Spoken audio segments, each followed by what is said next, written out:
Mitered borders, yes, you can do them. They are so simple, and what I'm going to do is take you through step by step, showing you exactly how to make them. This is actually finishing off my mystery block of the month. We're adding sashing and borders to our blocks. If you're new here and want to find out more, I'll put a link down below. You can make up these blocks anytime you like. It doesn't matter that our mystery block of the month has now ended. Now we do need to do a little bit of maths to do our mitered borders. We need to work out what length to cut the top borders and the side borders. So we'll take the width of the quilt and the width of the border and we times that by 2 and we add 4 inches for wiggle room. So if the width of your quilt measures 40.5 inches plus the border is 4.5 inches, your calculation will be 40.5 inches plus 4.5 inches times by 2, which equals 9, plus 4 inches equaling 53.5 inches. And you'll do this exact calculation to work out the length of your borders as well. So what we need to do on the wrong side of our quilt, so I've got the right side facing down, is mark a 1/4 inch. So I'll take my ruler, find a good 1/4 inch mark on there, and I'm lining up the edge of my quilt with a line on my ruler, a 1/4 inch on either side there. And then what I'm going to do is just draw a dot right on that corner. If you find it easier, you could just draw lines marking that 1/4 inch. But basically, we don't want to sew past this mark here. And I'll repeat this on all 4 corners.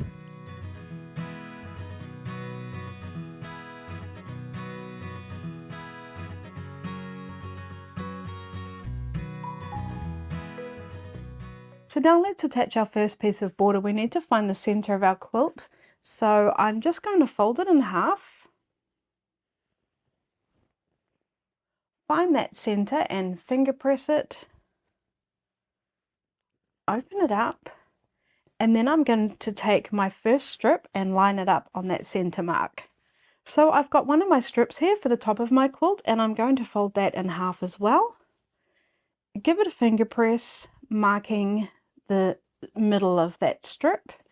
Then I'm going to face it right sides together and I'm going to line up the 2 finger press lines or marks that I just did.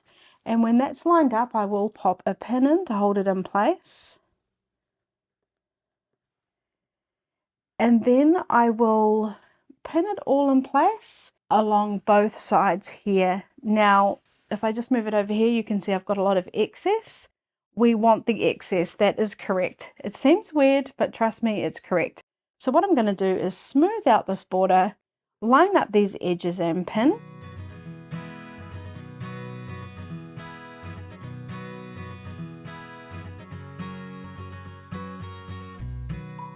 And I'll do that on both sides.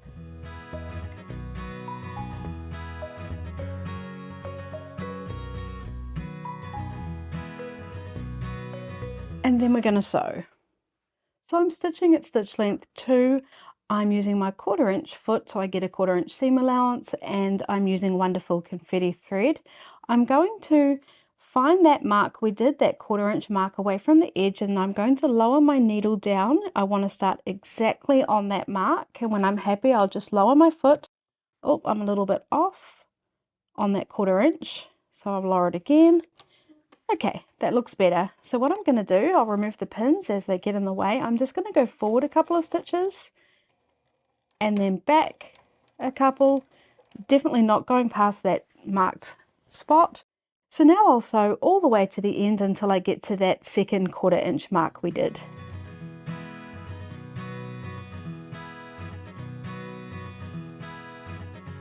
Remembering to keep an eye on our seams, we want them to be sewn down in the direction they were pressed.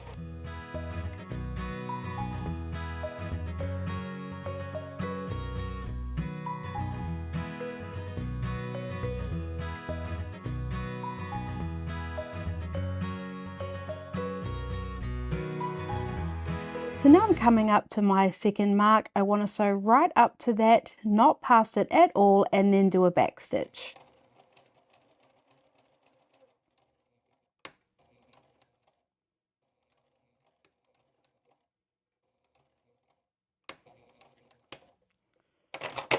Okay, I'm going to cut my thread, and now I'm going to repeat this for all 4 sides, And if these are getting in the way, what we can do is just fold them back and over and just pin them in place so we're not accidentally sewing them into the rest of the border and getting ourselves into a bit of a pickle.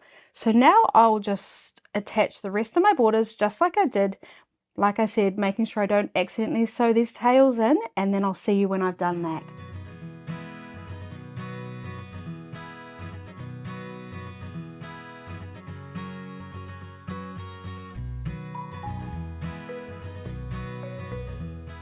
So I'm just sewing on that next border, and I just wanted to show you I've put my needle right down right where those stitches begin, and that's where I'll start. So I'll lower my foot, I'll do a couple of stitches forward, and then I'll do a couple back, making sure I don't go past that 1/4 inch mark.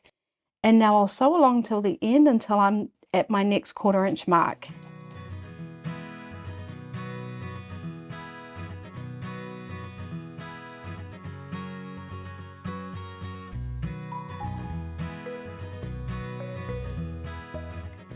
So coming right up to that 1/4 inch mark again, coming right up to that dot. Now if your stitches are too big, and if you stop now, you're not quite at that 1/4 inch mark, or if you stitch more, you're going to come way past it, you can lower your stitches down. Okay, and that's perfect. I'll just make it a little bit bigger to do a back stitch and then go forward again, and that's perfect.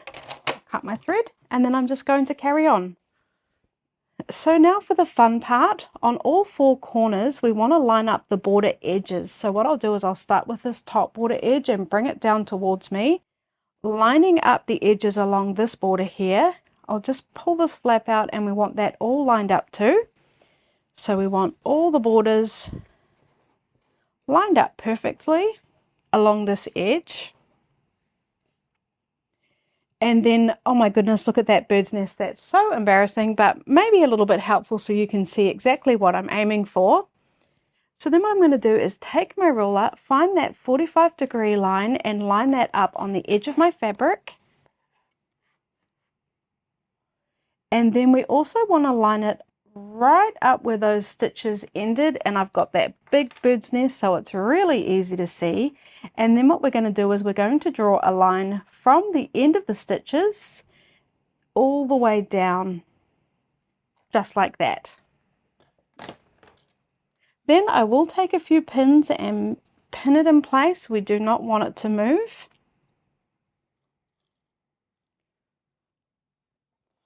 Then what we're going to do is just stitch along this line, and we will start exactly where those stitches are ending, right there, all the way to the end. So I've placed my needle right in where those stitches ended. I will lower it down, and then I'm going to go forward a couple of stitches, back a couple of stitches, and then I'll sew all the way to the end. If you're enjoying this video, please do subscribe and hit the bell button so you don't miss out on another video. It really helps me out, and I appreciate it so much. Cutting my thread, removing the pins, and then let's take a closer look at that. Now what we need to do is trim this excess here, but what I suggest you do before you do that is check your mitered corner to make sure you're happy with how it turned out. So let's take a look. I open that up, there we go. That is an absolutely beautiful, perfect mitered corner. I am very happy with that. The bird's nest did not interfere. In fact, it maybe helped. So if you're unhappy with it, what you can do is unpick these stitches and try again. If you've got a little hole here, it might mean that when you sewed each of the borders on, you didn't quite meet them up with the stitches. Did that make sense? So where you stopped and where you started, that has to be exactly in the same position so you don't end up with a hole. Or it could have been this stitch line as well. So if you're not happy, just unpick it and try again. It just takes a few minutes to unpick it, and we really want you to be happy with your end result. So there's our mitered corner. What I'm going to do now is I'm going to just fold this over. So once we know we're happy with our mitered corner, let's trim this excess off. So I'll just take my ruler, find my 1/4 inch line on my ruler, line that up with my stitches and trim. If you'd like to, you could just do this by eye with your scissors as well. And that's it. What we'll do is we'll just repeat that for all 4 corners, and there you have beautiful mitered corners. So when we've finished all 4 mitered corners, I'm going to press my seams out towards the border and the mitered corners open. And if you like this video and perhaps you'd like to know how to add sashing to your quilt, I'll put a link up above for you to check out. Thanks so much for watching until the very end. I really appreciate you.